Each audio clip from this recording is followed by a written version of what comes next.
En fait, la structure des myocytes cardiaques, hein, les cellules qui vont composer le myocarde, donc les cellules musculaires responsables de la contraction cardiaque, ça ressemble beaucoup aux cellules musculaires squelettiques que vous avez déjà étudiées en bio 1, en fait. Donc, on reconnaît des cellules striées.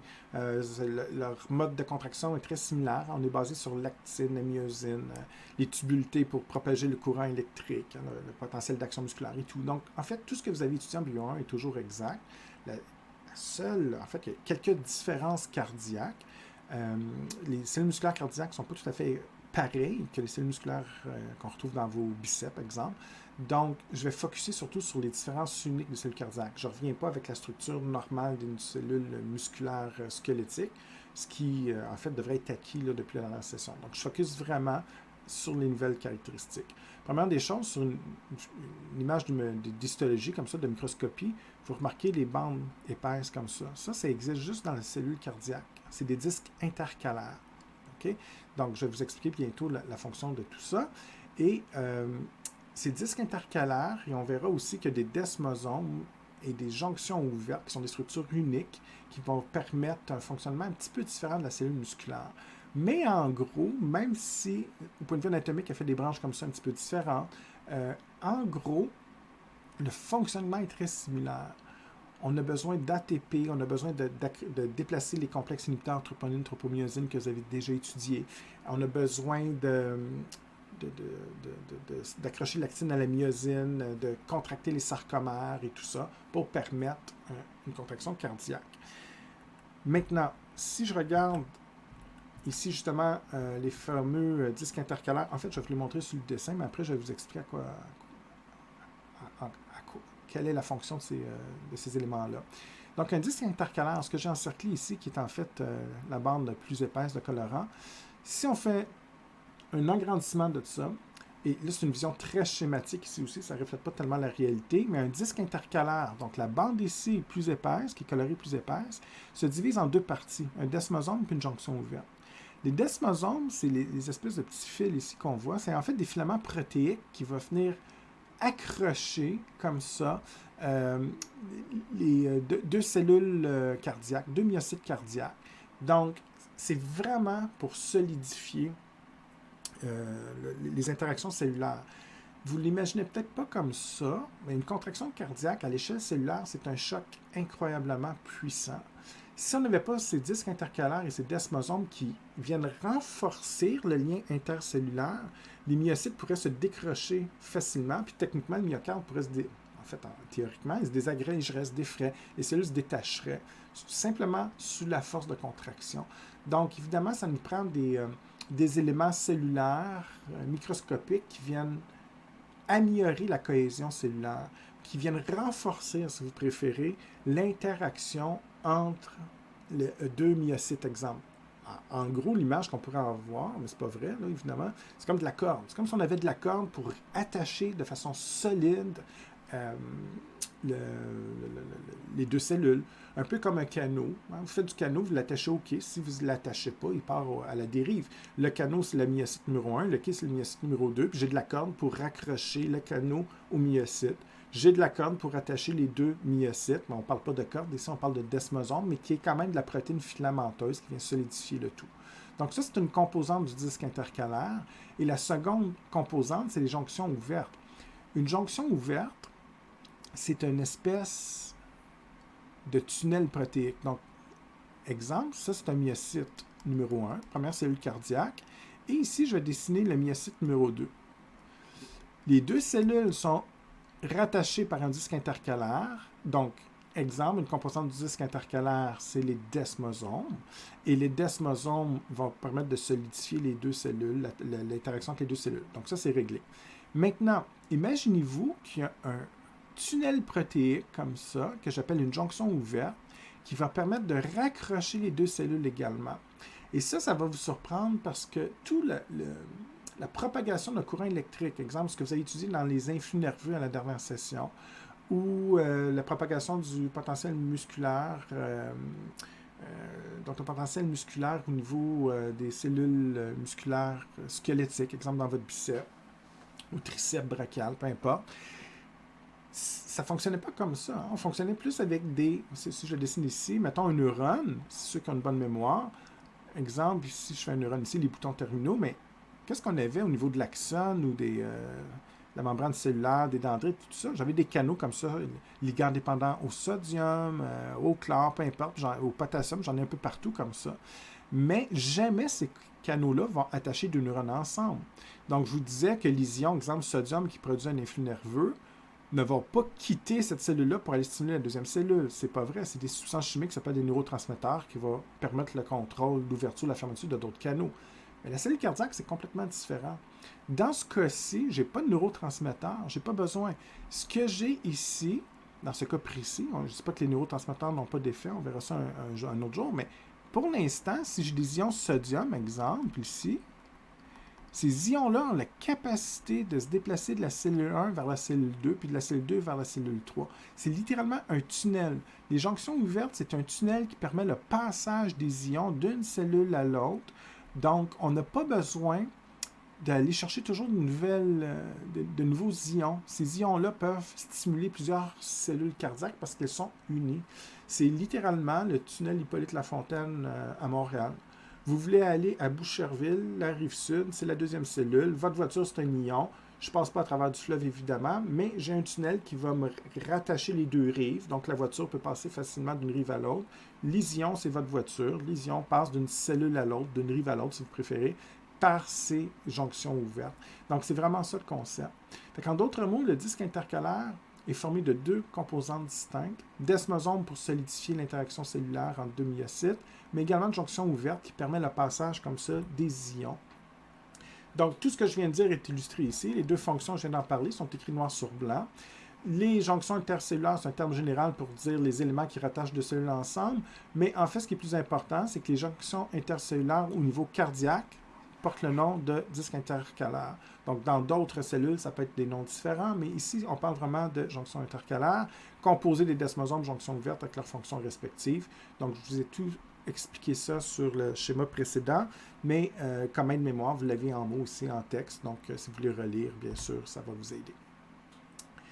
Toujours en termes d'anatomie, il y a un terme que j'ai encadré ici en rouge assez important qu'on appelle le vaisseau coronaire. Alors, à la surface du cœur, là, on ne le voit pas très bien ici, mais si un jour vous disséquez un cœur, vous allez voir, il y a comme plein de petits vaisseaux sanguins, des veines, des petites artérioles, des petites vénules, ou des petites veines, des petites artères également, qui sont sur la surface du cœur. Et la fonction des vaisseaux coronaires, que ce sont les artères ou les veines, c'est d'alimenter les cellules du cœur. Et ça, c'est extrêmement important de le comprendre. Depuis le début de la capsule, je vous parle de la circulation sanguine. Okay? Donc, le sang ici qui passe dans les ventricules gauche ou droit, c'est pour la circulation. Là, la question que je vous pose, que je n'ai pas posée encore, est-ce que les cellules du cœur ont besoin d'oxygène, de nutriments pour survivre? Bien sûr, le cœur est aussi vivant que les autres organes, les autres cellules de votre corps. Et ça, c'est un gros problème qu'on a ici, parce que le sang qui arrive, par exemple, du côté gauche, très riche en oxygène, ne donne pas l'oxygène aux cellules cardiaques. Donc, toutes les cellules de l'endocarde, myocarde, péricarde séreux, exemple, mais n'ont pas accès à l'oxygène transporté ici du côté gauche. Ils n'ont pas accès au sang. Ce sang-là n'est que de passage. Hein. Il passe dans le côté gauche et ressort du cœur pour aller nourrir l'ensemble du corps. Donc, de façon paradoxale, c'est un sang qui est utile pour nourrir l'ensemble des organes, mais le cœur n'aura pas accès à ce sang-là. Alors, ça nous prend un autre réseau de vaisseaux sanguins qui va fonctionner en parallèle. Et ces vaisseaux parallèles portent le nom de vaisseaux coronaires. Coronaire réfère au cœur. Donc, si vous entendez que votre patient, ce qui est très fréquent en Amérique du Nord, que l'artère coronaire, une des artères coronaires qui est bloquée à 85%, qui est une crise, en fait, c'est une des principales causes de crise cardiaque, en fait. Mais dans votre tête, c'est une artère qui est au niveau du cœur, qui est bloquée, puis que le sang passe difficilement, donc les myocytes sont moins bien nourris. Okay? Donc, les vaisseaux coronaires, c'est vraiment des vaisseaux à la surface du cœur, indépendantes, c'est une circulation un petit peu indépendante que la circulation interne du cœur, mais qui est là pour alimenter les cellules cardiaques et récupérer les déchets CO2. Okay? Donc, ça, c'est important de comprendre. Puis les oreillettes et ventricules, j'ai déjà expliqué ces cavités-là, donc je ne reviens pas là-dessus pour alléger un petit peu la capsule, hein, pour ne pas répéter toujours la même chose. Je vous ai déjà parlé que le cœur avait deux divisions. Donc, la question maintenant, c'est de savoir comment ça se fait que c'est divisé comme ça. Bien, la ligne verticale que je viens de dessiner, c'est en fait ce qu'on appelle, on appelle ça un septum. Donc, un septum, c'est quoi? C'est une cloison. Si je vous dis un septum nasal, c'est une cloison au niveau de votre nez. Ici, on vous dit inter, ça veut dire entre, auriculaire, ça veut dire oreillette, puis ventriculaire, ventricule, évidemment. Donc, le septum interauriculaire, c'est la cloison de tissu comme ça qui va séparer les deux oreillettes, ce qu'on a dessiné en rose ici. Puis, donc, elle s'arrête ici. Et ensuite, il y a une deuxième section comme ça qui va partir, mais ici, il n'y a pas de trou, évidemment, c'est en continu. La deuxième section ici, c'est le septum interventriculaire, ce qui va diviser les deux ventricules. Évidemment, on a un autre de l'autre côté, mais pas à l'étude. Donc, le septum ici permet de séparer, l'interauriculaire sépare les deux oreillettes, puis l'interventriculaire sépare les deux ventricules. Extrêmement important parce qu'on ne veut pas que le sang pauvre en oxygène vienne se mélanger finalement avec le sang riche en oxygène. C'est pour ça que je vous disais en début de capsule que c'est un sang qui est... en fait, c'est comme si on avait deux cœurs, même si on en a juste un. C'est comme si on avait deux circulations complètement indépendantes. Probablement, vous avez déjà entendu parler de souffle au cœur, plusieurs causes, mais la cause principale, en tout cas, je n'aurais pas dit principale, mais une des causes fréquentes, c'est ici. Donc, chez les nouveau-nés, parfois le risque est plus élevé chez les prématurés, évidemment. C'est une malformation cardiaque au niveau du septum interauriculaire. Ça peut se faire aussi au niveau du interventriculaire. Mais évidemment, s'il y a une malformation puis un petit trou ici, qu'est-ce qui arrive? Le sang pauvre en oxygène peut aller se mêler avec le sang riche en oxygène. Tout dépend de la gravité du souffle au cœur, donc de l'ouverture qui est ici. Il y a bien des gens dans la population qui vivent depuis leur naissance avec un souffle au cœur, puis ils ne savent même pas, puis ils ne le sauront peut-être jamais. Donc, le peu de sang qui passe n'est pas suffisamment important pour avoir un impact sur la santé. Des fois, c'est extrêmement important, donc il y a une grande quantité qui vient se mêler ici, puis là, le taux d'oxygénation est plus faible, puis ça peut amener des problèmes de santé, en fait. Puis, parfois, ça c'est la culture personnelle, mais parfois un petit bébé prématuré peut avoir un souffle au cœur important, mais c'est simplement la formation qui comme il est prématuré, qui n'est pas terminée. Fait que souvent, on veut éviter des opérations à cœur ouvert chez un petit poupon, évidemment, qui n'est pas très vieux, c'est à haut risque, parfois. Donc, on observe, mais on laisse, puis ça arrive que ça va se résorber, ça va se reconstruire. C'est simplement la formation qui n'est pas terminée. Mais dans certains cas, la cavité reste trop importante et là, on devrait opérer pour aller fermer ça artificiellement. Donc, ça peut arriver. Mais généralement, chez la plupart des gens, ça devrait être étanche et on empêche la circulation comme ça. Donc, les septums sont étanches pour empêcher justement les deux types de sang de se mêler ensemble. Également, ici, c'est une diapo aide-mémoire, mais qui répète exactement le début de la capsule. Donc, vous pouvez la relire, mais moi, je l'avais présentée avec une espèce de schéma comme ça, avec le cœur, avec les points d'entrée, les points de sortie. Donc, évidemment, c'est pour que vous ayez une petite idée de comment la circulation fonctionne. Alors, on a deux artères et on a deux veines. On a l'artère, la aorte, qui transporte le sang riche en oxygène vers l'ensemble des organes, qui était du côté gauche, si vous vous souvenez. Et on a les veines caves qui amènent le sang pauvre en oxygène, donc vers le côté droit du cœur. Donc, voilà. Maintenant, il faut faire très attention. Les artères dans votre corps ont tous un point commun, sauf une exception. La aorte, comme tous les autres artères, transporte le sang riche en oxygène. Donc, une artère hépatique au foie amène le sang riche en oxygène au foie. Une rénale amène le sang riche en oxygène au rein, etc., au cerveau, tout ça. Donc, généralement, c'est pour nourrir l'organe. Les veines, c'est le point de sortie de l'organe. Donc, on sort du cerveau, la veine cérébrale, la veine hépatique, peu importe. Qu'est-ce qu'elles font? Elles récupèrent le sang pauvre en oxygène, rempli de CO2 puis de déchets, puis on retourne vers le cœur. Donc, c'est la fonction commune des artères et des veines. Et l'aorte et les veines caves ne font pas exception. Les veines caves, c'est le sang pauvre en oxygène qui revient au cœur. Puis l'aorte, on sort le sang riche en oxygène du cœur. Donc ça va. Le problème, c'est les deux autres ici. Donc ici, on a des fois, vous allez entendre des gens dire ça, la circulation sanguine au niveau du cœur, elle est inversée. Mais en fait, ce n'est pas tout à fait exact. Tout ce que ça veut dire, c'est ces donc l'artère de gauche que je viens d'encercler, la veine de droite, donc le tronc pulmonaire, qui est en fait des artères, qui est une artère, hein, c'est une artère qui se divise en artères pulmonaires gauche et droite. Donc c'est vrai pour le tronc pulmonaire, mais ce que je veux dire est aussi vrai pour les deux artères pulmonaires, la droite et la gauche. Donc les deux artères pulmonaires, pardon, et le tronc, étonnamment, c'est des artères, mais ici, transportent du sang pauvre en oxygène, contrairement à l'aorte et les autres artères. Donc, il faut faire attention. Et les veines pulmonaires, exceptionnellement, contrairement à toutes les autres veines de votre corps, c'est du sang riche en oxygène. Donc, ici, c'est riche en oxygène, puis ici, c'est du CO2.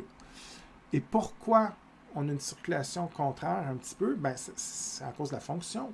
C'est là qu'il faut se souvenir du point d'entrée et du point de sortie. Donc, quand je vous disais que la veine cave amène le sang pauvre en oxygène du côté droit, ça va. Mais qu'est-ce qui va sortir le sang du côté droit? C'est le tronc pulmonaire, puis les artères pulmonaires pour ramener ça vers les poumons. Donc, la job du tronc pulmonaire, oui, c'est une artère, mais ça constitue en fait le point d'entrée des poumons. On va amener le sang au poumon pour se débarrasser. Et ça, ils ont ça en commun. Hein? Les artères, c'est souvent le point d'entrée d'un organe. Fait qu'une artère hépatique, c'est le point d'entrée du foie. On amène le sang riche en oxygène au niveau du foie. Mais l'artère pulmonaire, elle, c'est le point d'entrée du poumon, mais elle amène le sang pauvre en oxygène, parce que c'est la job des poumons. La fonction des poumons, c'est d'éliminer le CO2, donc c'est logique. Mais ça amène une confusion, parce que vous avez toujours l'impression que c'est tous les artères du corps qui transportent l'oxygène. C'est vrai, sauf pour les artères pulmonaires. Puis la même logique s'applique aux veines pulmonaires. Les veines, c'est un point de sortie des organes. Donc une veine hépatique sort le sang du foie. La veine rénale, même chose. Et qu'est-ce qui se passe? Ben, c'est parce que ces veines-là transportent le sang pauvre en oxygène. On récupère les déchets de l'organe. Sauf que les poumons, c'est différent, parce que le point de sortie, qui est une veine pulmonaire, comme n'importe quelle veine du corps, ça c'est vrai, mais la job des poumons, c'est quoi? C'est d'amener le sang riche en oxygène, lors de l'inspiration, vers le cœur. Donc c'est pour ça que le point de sortie du poumon va tout simplement amener le sang riche en oxygène au niveau du côté gauche du cœur.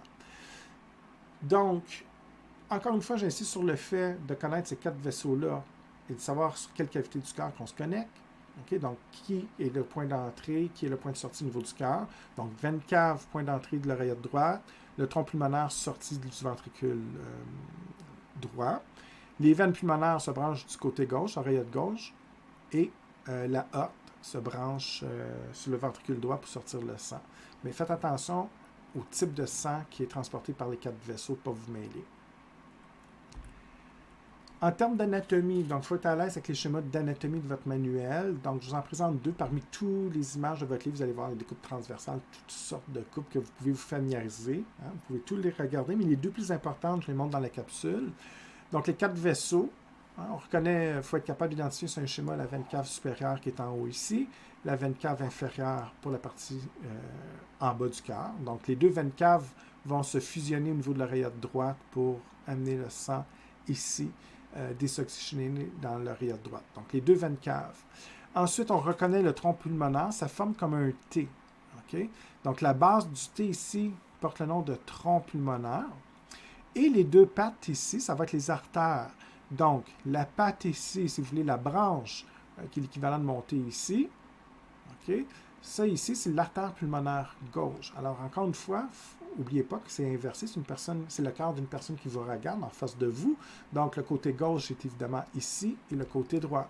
Faire attention, parce que si vous me dites que c'est l'artère pulmonaire droite, c'est pas bon. C'est l'artère pulmonaire gauche. Et l'artère pulmonaire droite continue comme ça. Elle passe derrière la aorte, c'est masqué par l'image, passe derrière la veine cave et on voit ici la dernière section de l'artère pulmonaire droite. Donc, c'est vraiment comme un T ici qui se prolonge. On pourrait le faire en pointillé, là. Ça continue comme ça, c'est juste qu'on ne le voit pas ici.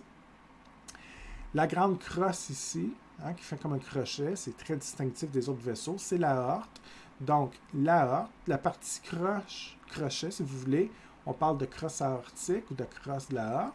Et aussitôt qu'elle descend comme ça, après le crochet, on va parler de horte.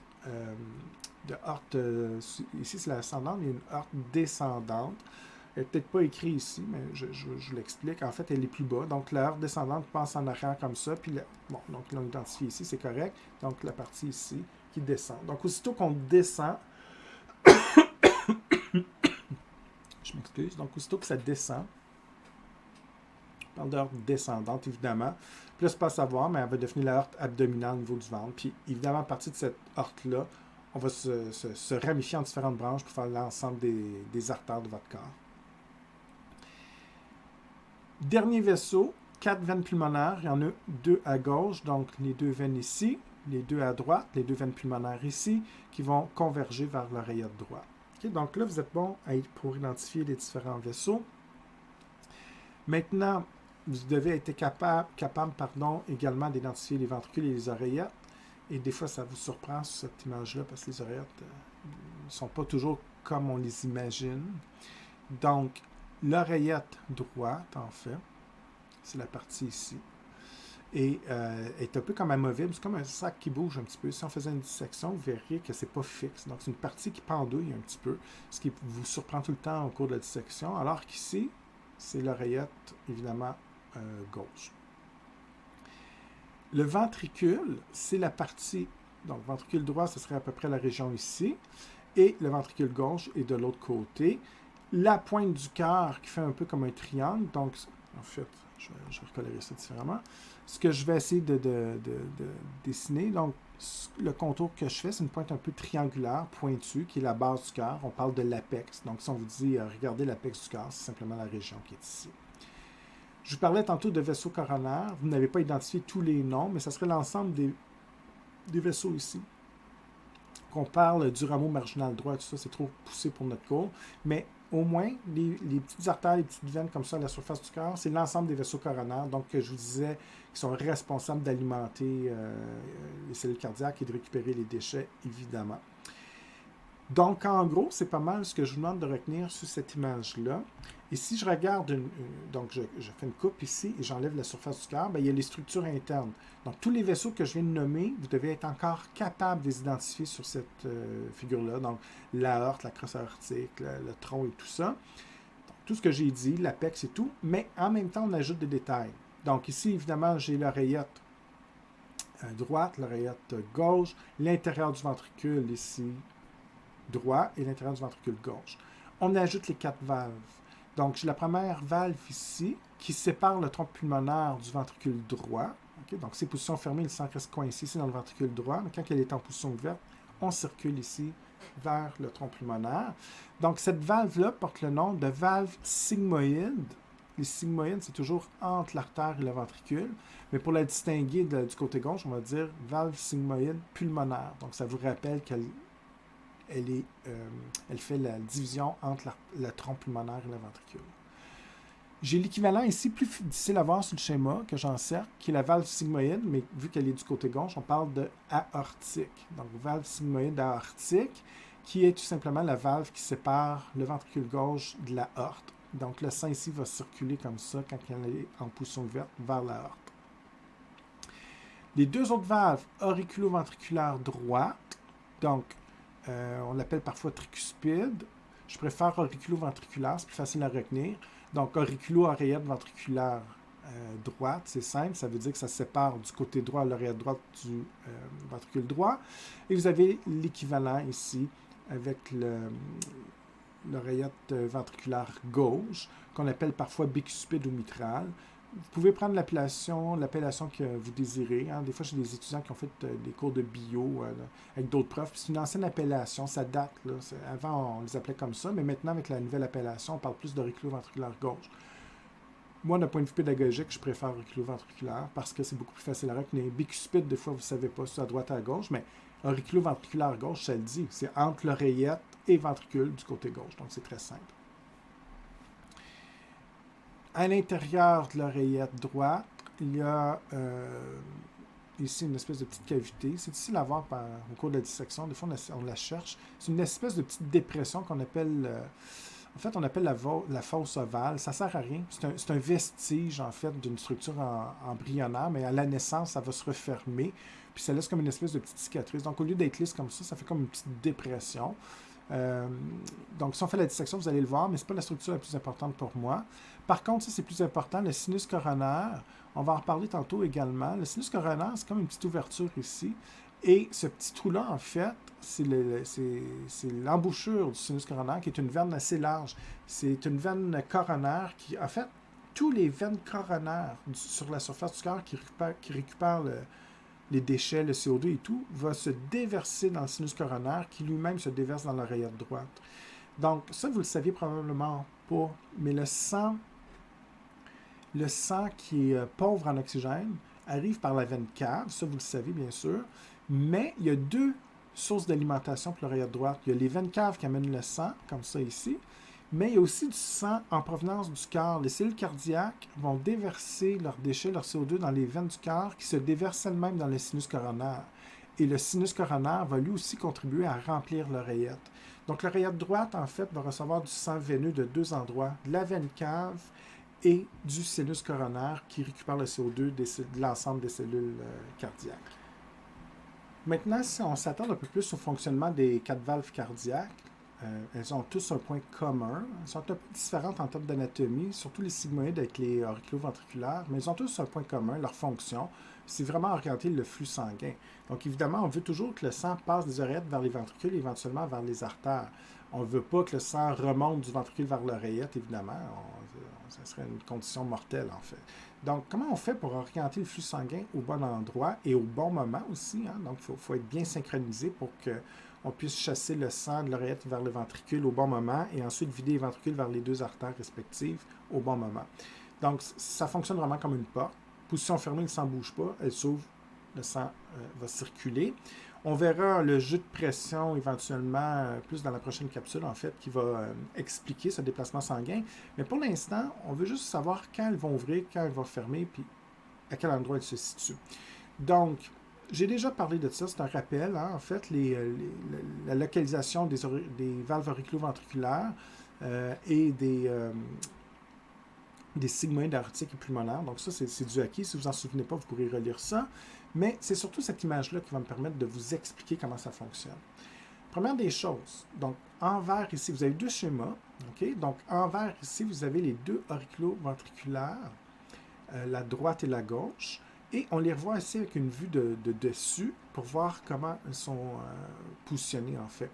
Et en jaune, c'est les valves sigmoïdes. Donc ici, évidemment, j'ai la sigmoïde pulmonaire qui sépare le ventricule droit du tronc pulmonaire. J'ai la jaune ici qui sépare le ventricule gauche de la aorte. Okay? Donc ça, il faut garder ça en tête. Et j'ai les deux auriculoventriculaires, la droite qui sépare l'oreillette droite du ventricule gauche. J'ai l'équivalent du côté gauche, donc oreillette gauche, ventricule gauche, séparé par la valve auriculoventriculaire gauche. Donc, première des choses. Deuxième chose, on se rend compte qu'en termes d'anatomie, c'est un petit peu différent. Donc, les deux auriculoventriculaires ressemblent à des parachutes. Alors, on voit ici ce que j'encercle. C'est comme une grande membrane. Et cette grande membrane très mince, qui est molle aussi, est rattachée par des cordes, des espèces de petites cordes. D'ailleurs, ça ressemble tellement à des cordes qu'on va appeler ça des cordages tendineux. Et ces cordages tendineux sont rattachés à un muscle qu'on appelle le muscle papillaire. C'est un petit muscle tout à fait minuscule qui va juste attacher, en fait, retenir ces cordages tendineux qui elle-même est raccrochée à la valve auriculoventriculaire. Et là, vous faites très attention. Votre premier instinct vous dit, bien, vu que c'est un muscle, c'est en se contractant qu'on tire sur la valve et qu'on ouvre la valve, et c'est complètement faux. Vous n'avez pas le droit de me dire ça à l'examen. Ça n'a aucun rapport. On va voir éventuellement que c'est la pression sanguine qui va pousser tellement fort, donc l'accumulation de sang ici avec une pression très forte, qui va pousser sur la valve et l'ouvrir. Un petit peu comme des portes dans un... Si vous écoutez des films, vous avez déjà vu des films, j'imagine, de cow-boy, des westerns, vous rentrez dans un saloon et vous poussez sur les portes battantes. C'est quand vous poussez sur la porte qu'elle rouvre. C'est la même logique. Donc, dans ce cas-ci, c'est la poussée du sang qui va faire ouvrir. Puis s'il n'y a pas assez de sang, la pression est trop faible, elle ne rouvre pas. Donc, question maintenant, à quoi ça peut bien servir le muscle et les cordes? À une seule chose, et c'est écrit un peu plus loin, empêcher l'éversion de la membrane. C'est quoi une éversion? C'est comme si elle va au lieu de rester en position bien étirée comme ça, elle va tout se mêler sur elle-même, puis prendre une position chiffonnée, si je peux m'exprimer ici. C'est très difficile à expliquer seulement avec ma voix, mais imaginez-vous qu'elle va être toute comprimée, tout croche, toute chiffonnée, elle ne sera plus étanche. Il faut toujours la garder en position étendue. Donc les muscles ici se contractent sur les cordages, simplement pour la maintenir bien étalée et bien étanche. Et parce que, imaginez-vous, avec la pression du sang et le sang qui passe, ce serait facile de changer son orientation, puis de la bouleverser, de la chiffonner, puis tout ça. Donc, quand le sang passe, on veut faire en sorte que la pression sanguine ne vienne pas défaire l'orientation classique de cette valve-là.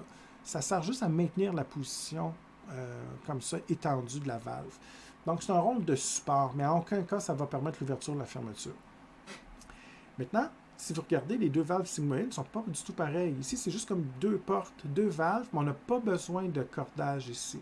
Bon, c'est une différence anatomique, fonctionne un petit peu différemment, mais c'est dans les quatre cas, toujours la pression sanguine et la pression de contraction qui va permettre l'ouverture ou la fermeture de ces valves-là. De toute façon, on va y revenir éventuellement. Ce qui est important maintenant de comprendre, c'est le fonctionnement de base. Donc, première des choses qui va peut-être vous surprendre, ces valves-là n'ouvrent pas en même temps. Ils sont synchronisés. Donc, ça commence comme ça. Les deux valves en verre, en d'autres mots, les deux auriculoventriculaires vont ouvrir en même temps, tout le temps. Donc, ils rouvrent en même temps et ça va permettre le passage du sang des oreillettes vers les ventricules. Donc, en fait, on ouvre ces deux valves-là pour emplir le ventricule droit et le ventricule gauche. Une fois que les deux ventricules sont pleins, on referme les deux valves auriculoventriculaires. Pendant l'opération, les vertes sont ouvertes, mais les jaunes restent fermées. Donc, on remplit les deux ventricules en même temps, c'est vrai. Hein? Le ventricule droit se remplit en même temps que le ventricule gauche, avec une quantité à peu près équivalente de sang. On appelle ça l'équilibre ventriculaire. Mais les jaunes restent en position fermée, donc les deux sigmoïdes ne bougent pas. Et tant que l'opération de remplissage des ventricules se fait, les deux vertes, les deux auriculoventriculaires restent ouvertes. Une fois que c'est terminé, les deux auriculoventriculaires ferment, et là, ça va être au tour des jaunes d'ouvrir. Donc, c'est de façon synchrone. On ferme les vertes, on ferme les auriculoventriculaires, on ouvre les jaunes, donc on ouvre les sigmoïdes. Pourquoi? Parce qu'en ouvrant les deux jaunes, les deux sigmoïdes, ça va me permettre de vider les ventricules. Et tout ça se fait en même temps. Donc, le côté droit va se vider en même temps que le ventricule gauche. Alors, j'ouvre la sigmoïde pulmonaire, le sang quitte le ventricule droit pour regagner le tronc pulmonaire et éventuellement les artères pulmonaires et les poumons. Et en même temps, je vais vider le ventricule gauche qui, lui, va permettre, l'ouverture de la valve sigmoïde aortique va permettre de chasser le sang du ventricule gauche vers l'aorte qui, éventuellement, va faire circuler le sang dans l'ensemble du réseau artériel et des différents organes de votre organisme. Donc, en d'autres mots, si j'oublie les termes qui peuvent vous mélanger, on ouvre les deux vertes, on remplit les deux ventricules droits, les deux ventricules, le droit et le gauche, on ferme les vertes, on rouvre les jaunes, on vide les ventricules dans les artères respectives, et c'est tout.